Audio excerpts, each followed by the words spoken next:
সম্মানিত viewers, MC স্কুলের পক্ষ থেকে সকলকে অনেক অনেক শুভেচ্ছা। আশা করি সকলেই ভালো আছেন। আজকে আমরা আলোচনা করব পঞ্চম শ্রেণীর প্রথম প্রান্তিক মূল্যায়ন পরীক্ষার ইংরেজি নমুনা প্রশ্ন নিয়ে। স্ক্রিনে একটি কোশ্চেন দেখতে পাচ্ছেন। এরকম পাঠ্য বইয়ে থেকে এরকম একটি প্যাসেজ দেওয়া থাকবে, যে প্যাসেজটা পড়ে 1 থেকে 4 নং প্রশ্নগুলোর উত্তর দিতে হবে। এখানে what food is good food, এই যে প্যাসেজটি আছে খুব গুরুত্বপূর্ণ এবং অনেক প্রাইমারিতে আসার সম্ভাবনা আছে, সুতরাং এটি ভালো করে পড়তে হবে।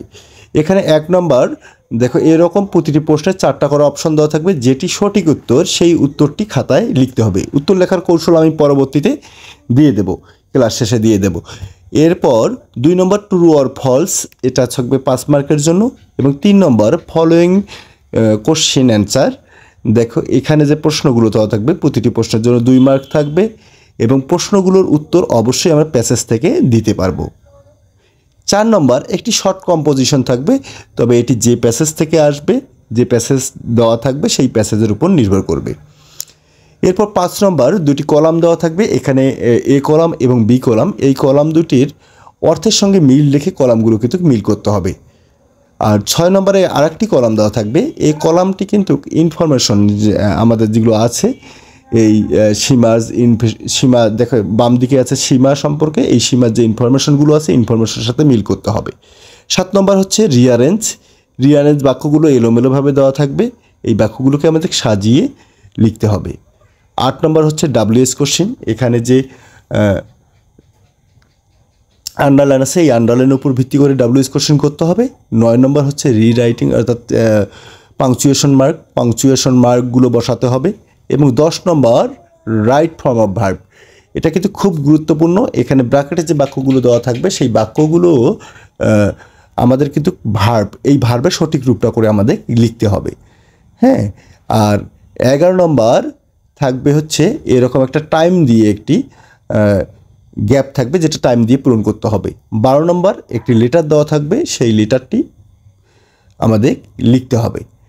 হ্যাঁ, আর 13 নম্বর আমাদের একটি ফর্ম পূরণ দেওয়া থাকবে। এই ফর্ম পূরণটা আমরা সবাই পারি, আশা করি যে এটা সবাই পারবো আর কি। 13 নম্বরটা এরকম একটি ফর্ম দেওয়া থাকবে, এই ফর্মটা পূরণ করতে হবে। এই হচ্ছে প্রথম প্রান্তিক মূল্যায়নের নমুনা প্রশ্ন। এবার উত্তরগুলো দেখতে পাচ্ছেন, উত্তরগুলো স্ক্রিনশট দিয়ে রাখলে পরবর্তী মিলাইয়ে লিখতে পাবেন। এবং এরকম প্রশ্নই কিন্তু প্রথম প্রান্তিক মূল্যায়নে হবে। এবং এখানে যে প্যাসেজটি দেওয়া আছে এই প্যাসেজটি কিন্তু খুব গুরুত্বপূর্ণ। এখানে কিন্তু সিরিয়ালি প্রশ্নের উত্তরগুলো দেওয়া আছে। হ্যাঁ, চাইলে এখান থেকে কালেক্ট করে আপনারা কিভাবে পড়তে হবে বা কিভাবে উত্তর লিখতে হবে এইটা লিখতে পাবেন। এই ছিল হচ্ছে আজকে আমাদের ইংরেজি প্রথম প্রান্তিক মূল্যায়নের নমুনা প্রশ্ন।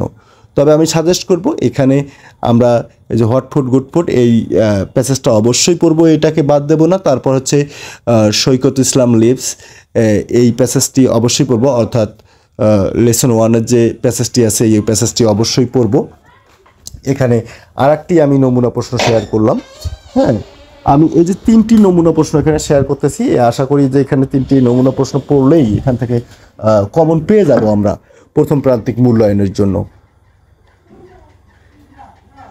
এবং যেহেতু পরীক্ষা 5 তারিখ শুরু হবে, 5 তারিখ থেকে 15 তারিখের মধ্যে শুরু হবে, অনেক স্কুলে 5 তারিখ পরীক্ষা শুরু হবে, অলরেডি রুটিন দেওয়া হয়ে গেছে। সুতরাং দেরি না করে অবশ্যই আমাদের পড়ায় মনোযোগী হতে হবে। হ্যাঁ, এখানে এই 3টি প্যাসেজ যদি আমরা ভালো করে পড়ি, আমি মনে করি যে প্রথম প্রান্তিক মূল্যায়নে এর মধ্যেই কমন থাকবে। সবাই ভালো থাকবেন, সুস্থ থাকবেন এবং অবশ্যই মন দিয়ে পড়াশোনা করবেন। আজকের ক্লাসটি তাহলে এ পর্যন্তই, দেখা হবে পরবর্তী ক্লাসে। সকলকে অসংখ্য ধন্যবাদ।